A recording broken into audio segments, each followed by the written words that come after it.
Hello, and welcome to this edition of EMS Now Up Close. I'm Eric Miskell with EMS Now. My guest today is Sampath Prabhakar. He's the Regional Sales Manager in India for White Horse Laboratories. We've had the pleasure of interviewing Mark Reinhardt with White Horse Laboratories on several occasions over the last few years. And Sam has just joined White Horse representing them in India. So we thought it a good opportunity to meet him and to hear about the activities and his views on the industry in India. So Sam, thank you for joining me today. Thank you for taking the time. Why don't you begin by introducing yourself for the benefit of our audience? Yeah, hi, good morning and good evening to audience in India as well as in US, right? So nice meeting you, Eric. It's my pleasure getting introduced to you, to meet you and your audience and your followers in the EMS Now publication. So it's my pleasure to be here to speak something about what I know for Indian market, right? So I come from a distribution background, basically about 15 years plus of industry experience. I've been successfully handling defense customers in India, EMS companies, OEMs, ODMs. I have seen automotive segment, which is booming up now. So that's a fair background of me coming from the industry background, from distribution side to now with White Horse Laboratories. Mm-hmm. The idea of joining White Horse is like today we have seen major global challenges with respect to counterfeit and semiconductor shortage, which everyone is undergoing now. Post COVID and pandemic issues, it's been in the peak where the suppliers as well as the customers are in a very tough situation, meeting the upcoming demand. Especially, I would say the sourcing and the purchasing department in any given organization is having a nightmare because shortages to that extent, they're not able to get the item as per the basic price which they had intended to start the project. Mm-hmm. So today the PP is high that everybody is having the pinch of paying some extra premium in getting the material. On top of that, they have an issue in identifying a right source and getting a right component today. So this is where White Horse has got a very vital role. Our presence to India is like, we want to expand ourselves, make a customer comfortable in Indian market, be it EMS or be it OEM or ODMs. So we want to ensure they're getting the right product from the right source. So that's the main agenda of me joining White Horse and improving or getting my footprint as stronger as possible in India. Yeah. So, and that's good, and thank you for that. Let me ask, just expand upon White Horse's activities there and what you're doing. You mentioned the customers. Are they primarily the EMS and the OEM then? And how does that work when you engage with them? Because the labs are still in Hong Kong and China, correct, for any testing, or how do services get delivered here for your customers? Okay, yes, this is one of the important question which I also come across when I meet key customers in the industry. Yes, it's a big challenge for them since we don't have a facility for testing right now in India. Okay, but my agenda here is like to distribute the solutions or the services we have within White Horse to every customer in India. So one of the prominent or predominant idea of having the Shenzhen lab, or I mean having the lab in Shenzhen is, we all know 90% or 95% of the electronic shortage or semiconductor shortage material are supplied from China. So people try to import from China or Hong Kong. So the idea of having in Shenzhen is we ensure or recommend to customer, once they source the item from Shenzhen or China, they deliver the material to White Horse. So we give the test report, which will help them to decide if they need to import to India, right? So that they're convenient that they're getting a right component before they get into an issue of importing a counterfeit or an ungenuine part. I mean, not a genuine part. So that's the basic agenda of having the lab in Shenzhen. But yes, internally, we are discussing with the management. So depending on the requirement from Indian market, we are also planning to set up a lab within India with the basic test requirements. So I'm on the job. I'm trying to understand, meeting customers, what are the basic tests which they are looking forward. So Mhm. depending on that, we will decide as early as possible. We can put a lab in India. Okay. And that makes sense. You're as you described that, since it's being imported from China, test it before it's shipped to India, and thereby not having to receive it and deal with it and having to dispose of it or return it or whatever the process becomes. So how is that? So I'd like to dive into some about the Indian market and what's happening there, because you and I were speaking before we began here. You know, India has been for 20 years, there was a lot of hope associated with it, and that it would develop into a market for electronics manufacturing. And that's seemingly has really come to becoming a reality these days for now. It's becoming, and I've done various interviews with some people in India in the past that underscore that. So let's begin maybe just, can you just maybe characterize the EMS industry over there in terms of its scope and capabilities and how you see its development? Yes, there is a very good number of success stories of any given EMS companies who are more than, say, 10 years old, a decade. So any company or any EMS company who started their facility in India, be it a domestic EMS or a global EMS companies. So be it Foxconn, be it Sanmina, Jabil, Flextronics. So, or there are plenty of other local EMS companies in India. Most of the cases, they are successful. You know the reason. We have a very good resource here within India. Nowadays, government is giving a lot of subsidiaries, and they are encouraging foreign investments within India. So geographically, I would say in India, we have South India and North India. So depending on the category of the customers, we have a number of EMS companies who are running the show successfully, right? So every EMS company today is growing because we are getting a lot of opportunities from global customers. And the reason is the quality and the deliverables from these EMS companies are up to the mark.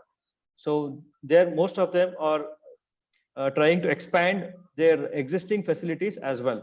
So EMS in particular in India is very good, doing a very good job.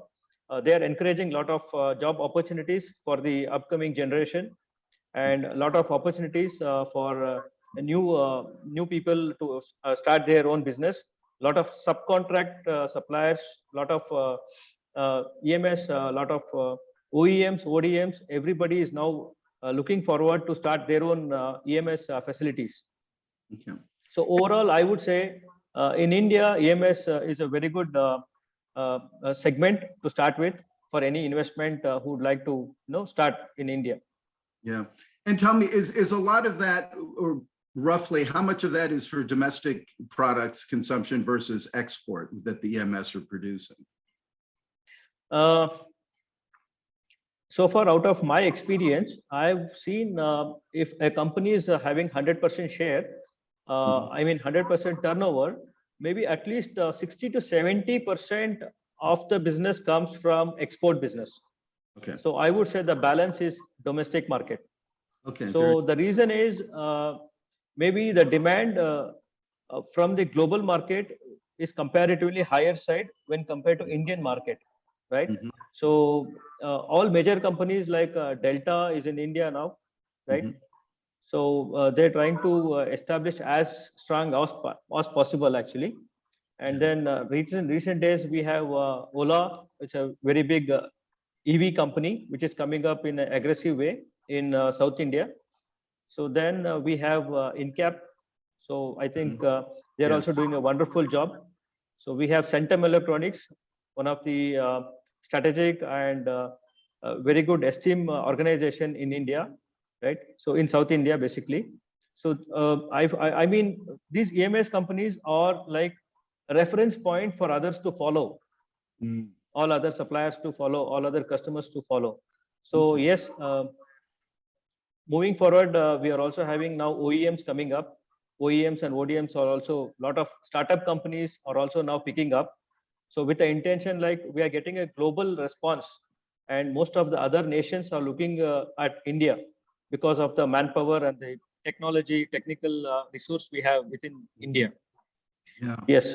So let me, you had mentioned before that you had worked in service kind of military customers in your past and what have you. So what are the major sectors then for electronics manufacturing as you see it in India? As far as segment wise, we have telecom segment, which is very much picking up today, and EVI, electric vehicles. It's a very big business now. Of course, automotive, evergreen business for India. So north part of India is having a very good automotive share actually. Now coming up with IoTs, right? And a lot of domestic and consumable applications are also building up. But predominantly today, the shortage is, I feel, is because of the EV business, electric vehicle, which is, top the market, due to which the demand has gone to a peak, like most of the other segments are also affected. Okay. So yes, EVI, I would say now it's a trend. EVI is a trend now. So most of the people are now focusing on electric vehicle market. Yeah. So one of the big issues for the last, since COVID started really, was the issue of reshoring and people, and regionalizing manufacturing again. And in India, as I understand it, is one of the beneficiaries of that when some people are moving from China or adopting a China +1 strategy that they will shift some manufacturing out and to minimize risk. How is that impacting the industry in India? See, I would say, everybody should get business. Today, everybody wants their own business to happen actually. So India is nevertheless giving a very strong competition for the other rivals basically. So of course, there was a trend when China was, having most of the EMS capabilities because of the manpower and the quality they used to deliver. So last, I believe, 2-3 years now, so post-COVID, as you rightly mentioned, people also now planning to check what other options available, instead of depending on one particular the country for the complete requirement. So Indonesia obviously is one of the options they filled. I mean, Vietnam. Then now India is also picking up in a very fast mode actually. Local governments are encouraging most of the industrialists to invest in India. I would say Telangana and one of the states next to Karnataka. So they are also encouraging in a very good way, like they want most investments to happen there. They're giving tax benefits and they're giving very good subsidies on the power, and revenue tax has been, given some discounts. So they're encouraging people to come and set up the factories over there. Yeah. So yes, India overall, I would say we are no less than any other nation in the world. So we are having all kind of facilities, all kind of factories now. Right. And it's not just the manufacturing part, but as I understand, isn't there some development of a component supply base, a domestic supply industry developing and being encouraged within India? What can you tell us about that? Yes, I would definitely say we have a very good gray market. I mean, sorry to say that, but we have every state has a place where we can get any electronic component which is not available in the world. Okay, so these components obviously comes from majorly from China, but yes, most of the suppliers, I mean, short-term suppliers, or I would say primary suppliers who try to support these EMS companies during these shortages. So where I come to know, like, because I'm in White Horse now, so a lot of testing happens through us. So I would say these suppliers are also having a very good share supporting to the shortage market. Okay. So it's a big game. I mean, it's a big broker market within India as well. I would say predominantly Mumbai in India is having a very good broker market there in India, where most of the suppliers are stationed in Mumbai. Yeah. And Sam, tell me, are there, what about the PCB fab industry, you know, the actual board manufacturing? Are there fabs within India, or is that, are those sourced outside of India primarily? PCBs, to my knowledge, we have a limited resource as of now, because I feel only a couple of guys who are having the capability of doing the PCB manufacturing because of the cost involved for local production. I would say 80% of the PCBs is being imported from China as of now. So that's the situation. I mean, as per my personal understanding. Okay. Yeah. Good. No, I appreciate that. And tell me, you know, the factories, you know, people talk with the regionalization and reshoring. People here in North America, we talk about, you know, the factories that are developing are going to be more automated. They're not going to be so labor intensive. How is that over there, and how's the labor situation in? Yes, it's a very good point actually. Today, we have a challenge in getting quality people on the labor front. As well, retaining the quality people in a given company is also a major challenge. I think HR department is doing a very wonderful job in retaining their employees during this kind of a situation. I would say today there is unemployment is ruled out. I mean, as far as my information is there, a person is having a good talent, he is having a very good job across India. Any company, any industry, any segment, irrespective, a person has got some skills, he is having a very good demand in the market. At the same time, that's a threat as well, because once the person is more skilled, he is trying to switch over from a company to company. So yes, getting a quality resource is a problem, but yes, it is meetable. I mean, we can meet that. It should not be a big challenge for us. Okay. And tell me, what are we're talking about a few challenges here with the material supply chain and labor just now. Do you see other challenges that the industry still needs to overcome within India to really allow it to progress? Yes.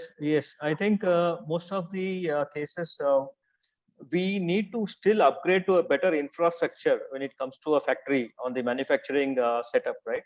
So long way to go. I mean, most of us, we know that we can do better, even more better, long way. But yes, infrastructure is still in the development stage, because most of the companies they start up in the beginning with some initial investment. Later on, as the business grows, they would like to expand the infrastructure. So that is one of the key point. We need to gear up a lot with respect to infrastructure for a better and future of the employees. Okay. But it sounds like the opportunities within India right now are quite great, and that the ability with a lot of the trends going on with both the government being very supportive, with regionalization becoming again and people wanting security of supply chain and going with shorter supply chains. So tell me, how do you see the opportunities within India over the next few years? I would say next 10 years minimum, I would say this trend is going to continue. I would say great opportunities are there for anyone having a minimum experience, a very good exposure they're going to get because of the opportunities we have. Every EMS company, as far as I know today, is hunting for a good and quality people, be it shop floor, be it resourcing, I mean, be it on the purchasing, on the sourcing, or be it on the production side, be it on the travels and housekeeping, I mean, administration. So we have a lot of opportunity, a lot of requirements are there, depending on the category of the candidate. A lot of openings are there. It's like it's up to the candidate to choose which company he would like to go for. I mean, I'm addressing this a particular person who's got very good skill and talent, right? So those people are having a wonderful future within India. So that's really appreciable. This trend is going to continue for next 10 years, if I'm not wrong. Okay. Well, a lot of people are hoping you're not wrong and that is exactly what happens, because I think there's a great opportunity there. And there's also a great domestic market, right, to be satisfied as well. So, China began as an import country primarily, and a lot of it is now for internal consumption. And Yes. a lot of people are hoping that India, the story proves to be the same. Yes, I mean, as far as my understanding is, we will still have same amount of business in China. In China, what happened is the business is growing more, so that's the reason it's overflowing outside China. I mean, that is how I look it at. So the business for China is still going to be there. Above that, we are going to have a business for India. I mean, here I will not say only for India. I mean, across any other countries outside India as well. So as you know, the population is building up, every year. So obviously the demand, the requirement for is going to be more. So that's obviously is giving more opportunities for every country to pick up. So being as India being a developing country, it's a coincidence we have a very great leader today. So that's one of the reason we are also getting highlighted to the global market. So yes. It's good. I mean, this trend is right now is very good, and we have a strong point on the digitalization of India. So today, digitalization on the payment or on the payment gateways are doing very good job actually. So banking sector is picking up very good, and then on the medical segment also we are picking up. Industrialization is going way behind what we expected actually. So thanks to the government as well. Yeah. No, that's very good. I appreciate that. Well, and I must say, in respect to our time here, we need to bring this to a close. But I do want to. I appreciate your insights and your comments, and so thank you for taking the time today. And hopefully, maybe later in the year we can speak again, get an update, and hear more about what White Horse is doing. And maybe by then you have an actual lab behind you that you're sitting in, and doing good business for White Horse Labs out of India. So Sam, thank you very much for your time, for your insights today, and I wish you nothing but success with what you're doing there. Thanks a lot, Eric. Nice talking to you. Thank you. Bye-bye. Bye.